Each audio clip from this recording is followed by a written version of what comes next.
Salut, salut, chers amis. Bienvenue encore sur ma chaîne. Aujourd'hui, je vais vous parler de la dette. Comment s'enrichir au Canada avec la dette. OK? C'est aussi simple que ça. Comment tu peux t'enrichir au Canada avec la dette? Je parle bien de la dette. OK? Ici, on est au Canada. Donc, si tu n'es pas au Canada, cette vidéo n'est pas pour toi. OK? Donc, je parle de la dette.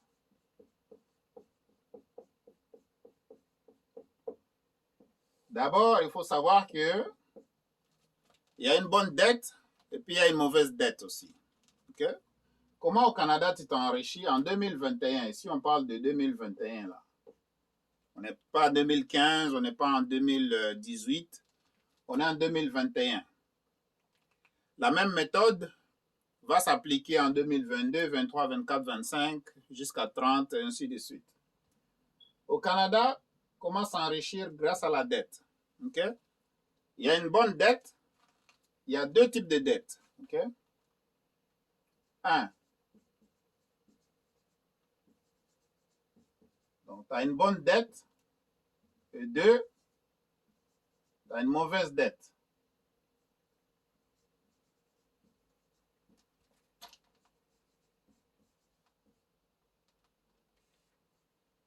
Voilà, donc, tu as la bonne dette et puis tu as la mauvaise dette. Maintenant, on va commencer par définir une bonne dette et on va aussi définir une mauvaise dette. Une bonne dette, par exemple, qui peut te permettre de t'enrichir, c'est une maison. Une maison. Donc, tu as pris une hypothèque au Canada, tu achètes une maison. Ça, c'est une bonne dette. OK? Après ça, tu empruntes de l'argent pour investir. Ça, c'est une bonne dette. Donc, une dette pour l'investissement. Mais pas n'importe quel type d'investissement. Il faut savoir quel type d'investissement tu peux faire. Donc, tu t'endettes pour investir, faire des bénéfices et rembourser la dette. Ça, c'est une bonne dette. Maintenant, une mauvaise dette, c'est une dette que tu vas utiliser pour t'acheter des futilités. Admettons, carte de crédit. Je parle CC, c'est carte de crédit juste pour dépenser. OK? Ici, c'est juste des dépenses.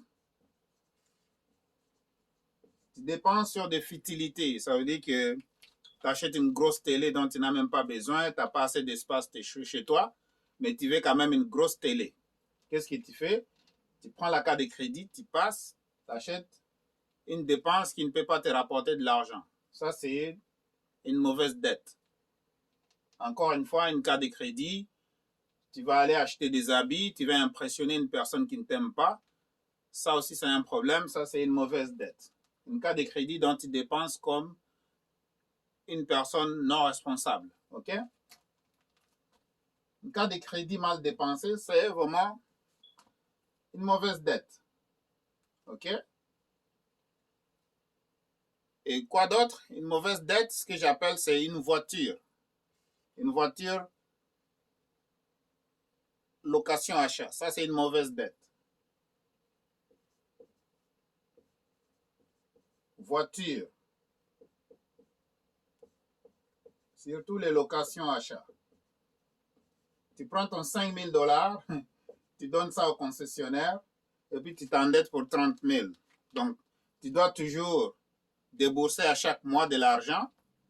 Une voiture location-achat, ça, c'est une mauvaise dette parce que ça ne mettra jamais de l'argent dans ta poche. Tout simplement, ça, c'est des mauvaises dettes, etc., etc. Donc, si tu veux en savoir plus, je ne peux pas te donner toute la liste ici. Donc, si tu veux, tu peux m'appeler et puis on va chatter. On va parler et puis on va juste s'échanger sur les idées, OK? Maintenant, quand je disais, on peut s'enrichir avec une dette. En passant, juste un conseil d'amis, en passant, vous êtes bien au Canada, ici, au Canada. Si vous continuez à utiliser des dettes pour acheter des futilités, vous ne pouvez pas vous en sortir. Vous payez des voyages sur des cartes de crédit et vous n'êtes pas capable. Donc, des voyages. Vous voyagez, vous n'avez pas d'argent, vous voulez tout mettre sur une carte de crédit. Des voyages sans argent. Ça, c'est de mauvaises dettes. Vous espérez rembourser sur une carte de crédit quand vous allez revenir. Ce n'est pas une bonne façon d'y aller. OK? Donc, comment faire pour s'en sortir quand on a une mauvaise dette? Alors, lorsque vous avez beaucoup de dettes, je parle des dettes. Si vous avez des dettes, donc vous en avez plusieurs, entre $1 à 250 000 $.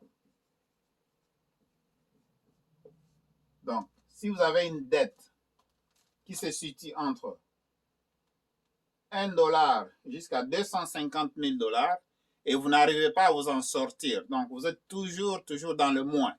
Vous êtes toujours dans le négatif. Donc, si vous êtes vraiment extrêmement endetté jusqu'au cou, vraiment au Canada, à condition que vous ayez une bonne job, à condition que vous ayez un bon boulot. Admettons, vous êtes trop endetté, donc trop de dettes, mais vous avez un bon boulot.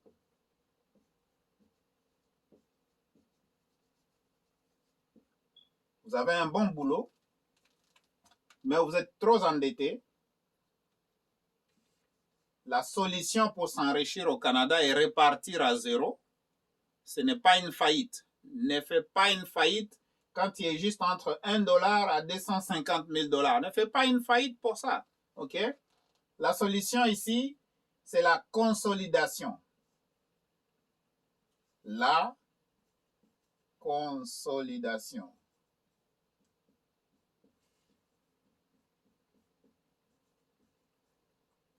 La consolidation. Si vous trouvez que vous n'arrivez pas vraiment à avancer au Canada, et pourtant vous conduisez une bonne voiture, vous dormez bien, vous travaillez, mais vous avez trop de dettes. Quand je parle de trop de dettes, on parle de prêts de bourse, on parle de cas de crédit que vous n'arrivez pas à rembourser, vous avez consommé au maximum, on parle de bien-être social, on parle de l'électricité, Hydro-Québec, ainsi de suite. Donc, toutes ces choses-là, vous êtes trop endetté, vous n'arrivez pas à rembourser. Vous voulez repartir à zéro avec une bonne tranquillité et rebâtir votre crédit. Le premier enrichissement passe par là. Celui qui veut s'enrichir paye bien ses dettes. On est en Amérique du Nord. On est au Canada. La dette peut te permettre de t'enrichir. Je parlerai de la bonne dette bientôt. Là, je parle d'abord de la mauvaise dette. Cette mauvaise dette-là qui t'empêche à évoluer. Tu fais des paiements gauche-droite. Toi, tu es ici. C'est toi là. Paye ici, ça c'est la personne. Ça c'est toi. Tu payes ici, tu payes là-bas, tu payes ici, tu payes ici, tu payes ici, tu payes ici, tu payes ici, tu payes ici. Donc, tu dois tellement à beaucoup de monde là. Dès ici, ça représente une dette. Donc, tu as trop de dettes.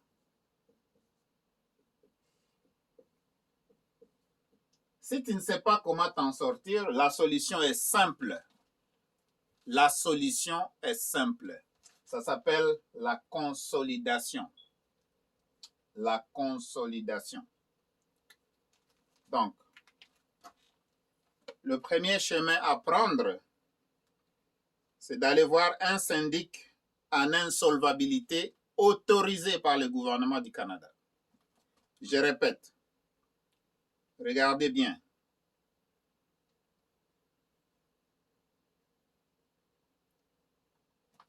Là, je suis sur le site du gouvernement du Canada.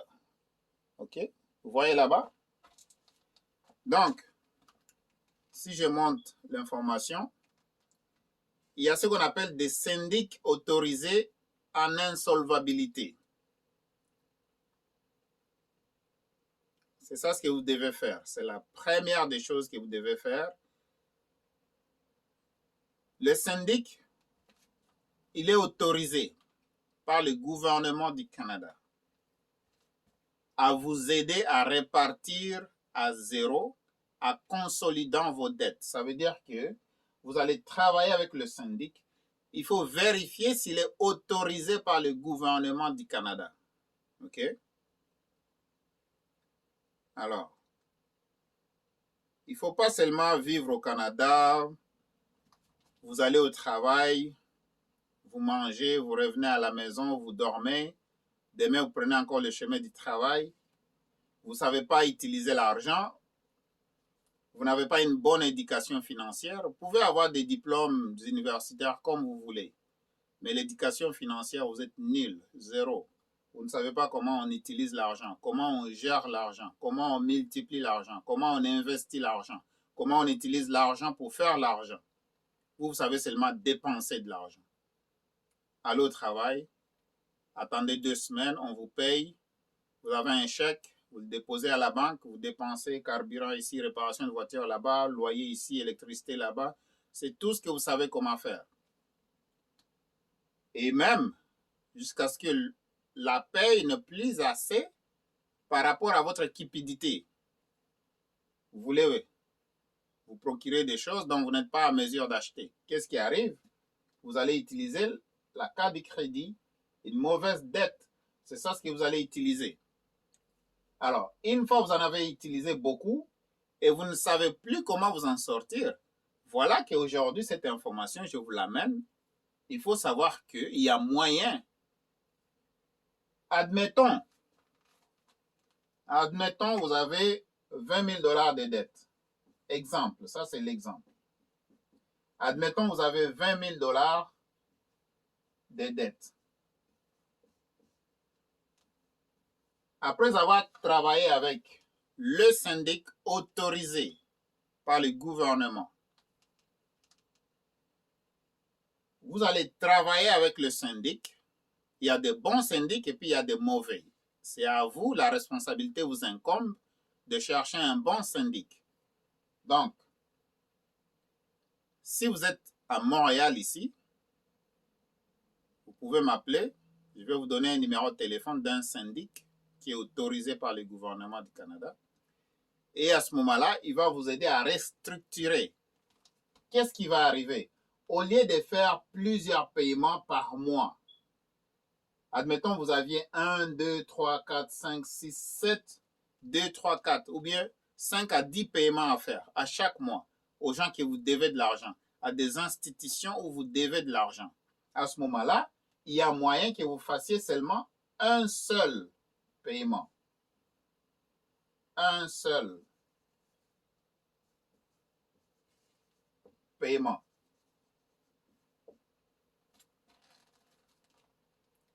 Il y a moyen de faire juste un seul paiement. OK? Donc, il y a moyen de faire un seul paiement.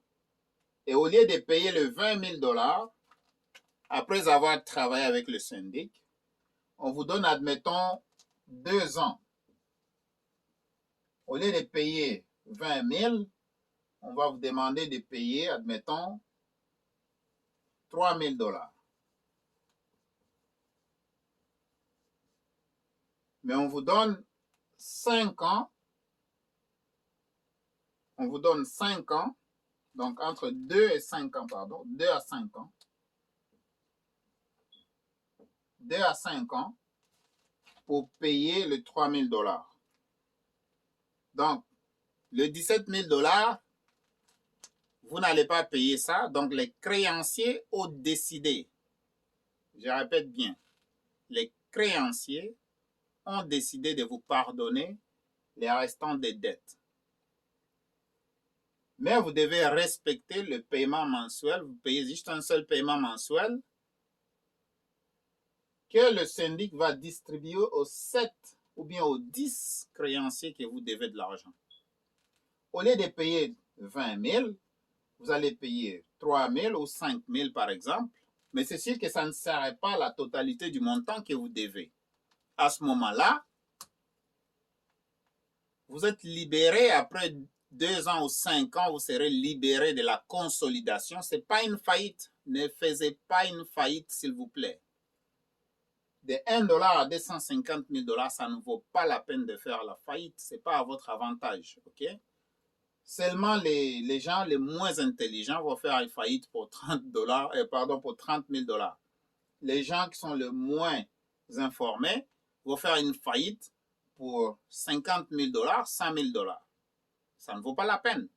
Donc, toutes ces informations-là sont disponibles. Quand vous allez sur canada.ca, mes chers amis, vous allez sur canada.ca. Je vais y aller tout de suite à partir de mon cellulaire. Vous allez sur canada.ca. Et puis, vous allez dans la section consolidation des dettes. Ici, c'est canada.ca, comme vous voyez là-bas, canada.ca.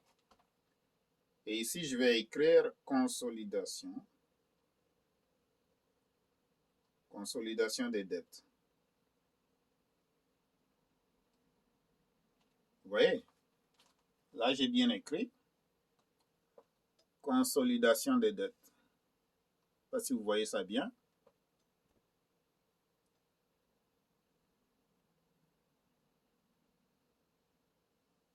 Okay. Vous ne voyez pas ça très bien. Donc, c'est écrit consolidation des dettes. C'est ça ce que j'ai écrit. Après, vous cherchez. Quand vous cherchez, ça va vous donner des résultats. Je vais mettre ça en français. OK? Et là, vous aurez l'information dont vous avez besoin, comment la consolidation fonctionne. OK, mes amis? Donc, ça s'appelle la consolidation des dettes. Ça ne vaut pas la peine de faire une faillite pour moins de 250 000 $. OK? Faites plutôt la consolidation des dettes. OK? Et là, il faut avoir accès à un syndic en insolvabilité qui est autorisé. Ça va vous aider. Donc, voilà pour ce qui est de la dette. En faisant ceci, vous venez de vous libérer. Vous allez aller trop vite au Canada. Donc, votre crédit va revenir.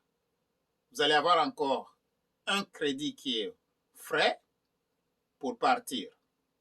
Et là, vous recommencez à zéro. Vous avez appris de vos erreurs. Maintenant, vous allez prendre des choses en main. Et là, vous allez encore travailler sur votre crédit. Vous allez avoir un bon crédit parce qu'au Canada, maintenant, quand vous avez un bon crédit, vous souriez, mes chers amis. Quand vous avez un bon crédit, c'est là où vous pouvez profiter des bonnes dettes. OK? Les bonnes dettes, vous allez les profiter quand vous avez un bon crédit. OK? Ça vous prend un bon crédit pour profiter des bonnes dettes. Je m'explique. OK? Admettons, tu as un bon crédit, tu vas avoir une maison. Tu peux acheter une maison. Un bon crédit, ça va te permettre, quand tu as un boulot, okay, un boulot, tu as fait ta déclaration d'impôt au moins pendant 2 ans minimum, tu as un bon crédit, et là, tu veux acheter une maison parce que ça te prend un bon crédit pour acheter une maison. Maintenant, quand on achète une maison, voilà maintenant que c'est une bonne dette, et avec la bonne dette, tu vas utiliser la maison. Cette maison-là, tu vas l'utiliser comme un levier. OK? Alors, la maison va te permettre d'avancer encore plus vite parce que avec une maison, tu peux prendre un prêt combiné, par exemple. Je répète, avec une maison, tu peux prendre un prêt combiné parce que tu as un bon crédit. La dette de la maison et celle de la voiture sont combinées ensemble. Et là, ça va te permettre juste de faire un seul paiement au lieu de faire un paiement pour la voiture et un paiement pour la maison. Donc, à ce moment-là, tu as utilisé la maison comme un levier qui va te permettre d'aller aussi inclure la voiture dans le même prêt. À ce moment-là, tu fais juste un seul paiement à la banque. Et là, tu vois que à cause de la maison, ça te permet d'avoir une voiture. Là, tu commences ton enrichissement. Mais il ne faut pas que ça soit le contraire. Il ne faut pas commencer par une voiture qui t'enlève de l'argent. Et quand ça sort du concessionnaire, ça perd totalement une partie de sa valeur. Maintenant, pour être intelligent, une personne qui comprend bien les finances va commencer par une maison. Et avec une maison, tu vas aller chercher la voiture. Parce que l'inverse, c'est presque impossible dans le sens du bon fonctionnement de finances. Oui, tu vas acheter la voiture, mais financièrement parlant, ce n'est pas trop intelligent de s'endetter, de prendre une voiture à location. Donc, tu as un 5 000 $, tu le donnes au concessionnaire. Au lieu de prendre cet argent et de l'investir, les bénéfices qui vont venir de l'investissement, tu achètes la maison avec. Mais on ne parle pas de ça aujourd'hui. Donc, je parle seulement que la bonne dette peut te permettre de t'enrichir parce que, avec une bonne dette, les bons crédits vont te permettre d'aller chercher des dettes dans les banques. Voilà. Ici, on parle de la banque. On parle des banques maintenant au pluriel. OK? Alors, comme je dis toujours, avec un bon crédit, ça va te permettre, au minimum, il faut avoir au moins 4 comptes bancaires au Canada.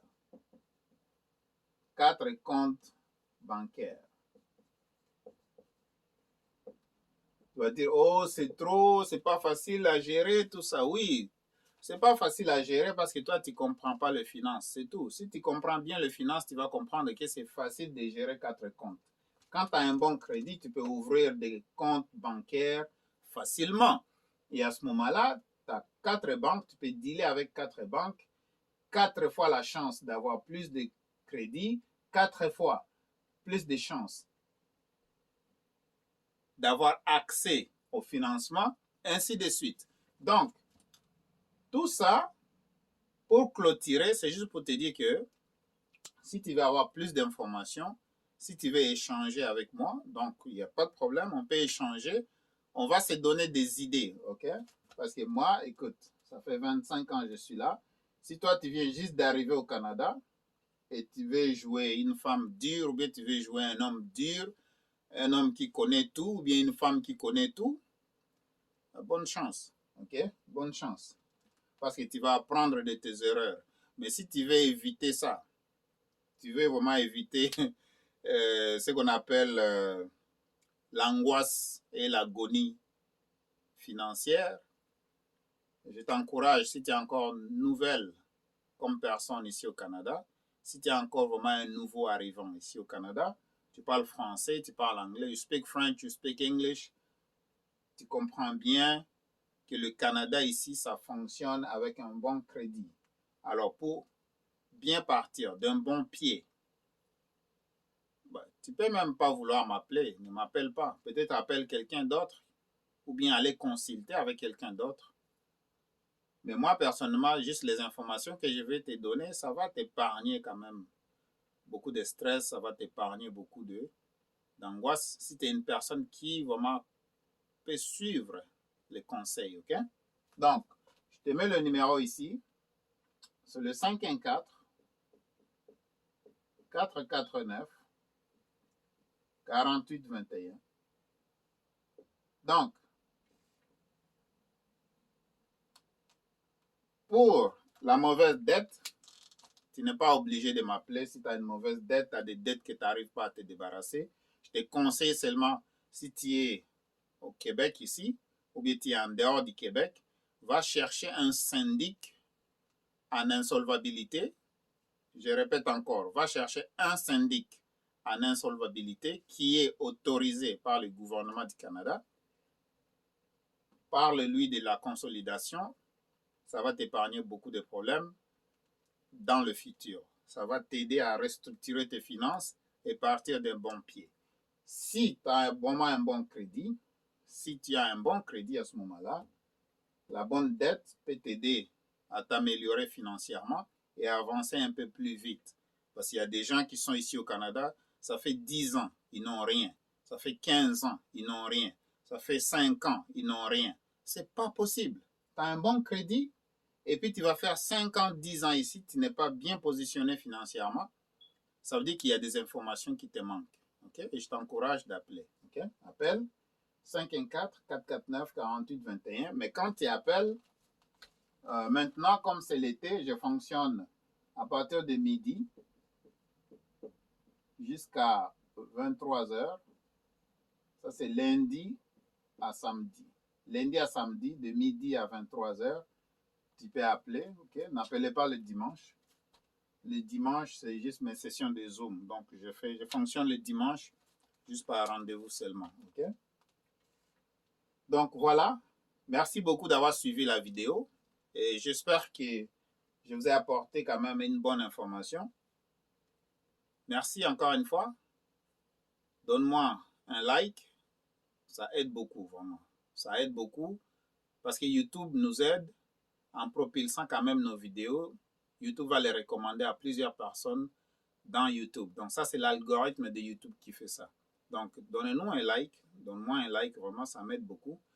Mais aussi, abonnez-vous à la chaîne. Si vous êtes encore une nouvelle personne sur la chaîne ici, abonnez-vous à la chaîne et puis activez la notification, la cloche de notification. Choisissez toute notification parce que prochainement, quand je poste de nouvelles vidéos, vous serez la première personne à être notifiée que voilà, Simaos TV vient de poster une nouvelle vidéo. Mais aussi, partagez avec des amis en cliquant sur Share. Share, donc c'est partager avec les amis. Et puis, bien voilà, si ça vous tente aussi, devenez membre de la chaîne. Ça va me permettre aussi de faire encore plus de vidéos. Mais aussi, je vous remercie d'abord pour le temps que vous avez pris pour suivre cette vidéo. Et j'espère que ça vous a apporté un certain éclaircissement. Et je pense que ça va. Mais l'information est quand même beaucoup. Et je l'ai donné à un moment précis qui est quand même... J'essaie de faire la synthèse, ok? Mais il y a d'autres choses que je n'ai pas mentionnées ici. Et si vous voulez le savoir, vous pouvez juste appeler. Merci beaucoup, encore une fois, et à la prochaine.